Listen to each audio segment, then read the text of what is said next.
1990 के Republic day पर देश ने मिसाइल प्रोग्राम की कामयाबी का जश्न मनाया। मुझे पद्म विभूषण से नवाजा गया और डॉक्टर अरुणाचलम को भी। 10 साल पहले पद्म भूषण की यादें एक बार फिर हरी हो गईं। रहन सहन मेरा अब भी वैसा ही था जैसा तब था।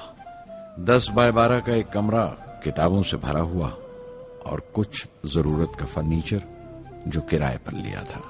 फर्क इतना ही था कि तब यह कमरा त्रिवेंद्रम में था, अब हैदराबाद में। वेटर मेरा नाश्ता लेकर आया, इडली और छाछ, और आंखों में एक खामोश मुस्कुराहट मुबारकबाद की। मैं अपने हमवतनों की इस नवाजिश से छलक गया।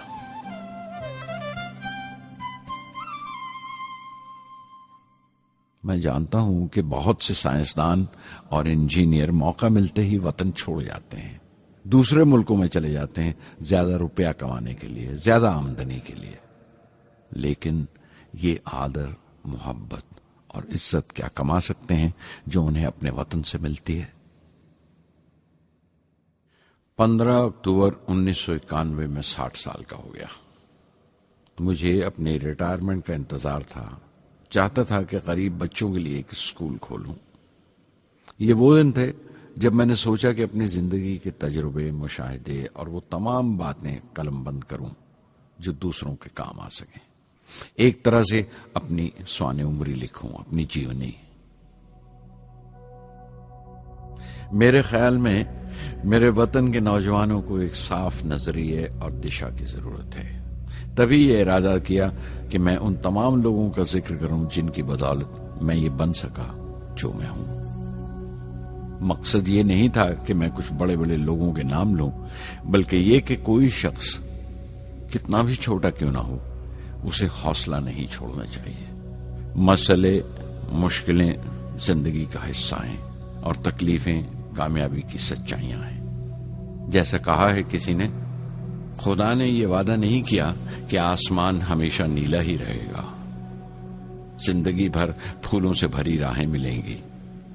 खुदा ने यह वादा नहीं किया कि सूरज है तो बादल नहीं होंगे, खुशी है तो गम नहीं, सुकून है तो दर्द नहीं होगा। मुझे ऐसा कोई गुरूर नहीं कि मेरी जिंदगी सबके लिए एक मिसाल बनेगी, मगर यह हो सकता है कि कोई मायूस बच्चा किसी गुमनाम सी जगह पर जो समाज के किसी माजूर हिस्से से ताल्लुक रखता हो, ये पढ़े और उसे चैन मिले। ये पढ़े और उसकी उम्मीद रोशन हो जाए।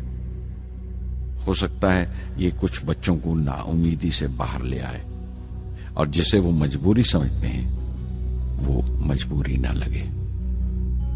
उन्हें यकीन रहे कि वो जहां भी हैं खुदा उनके साथ है।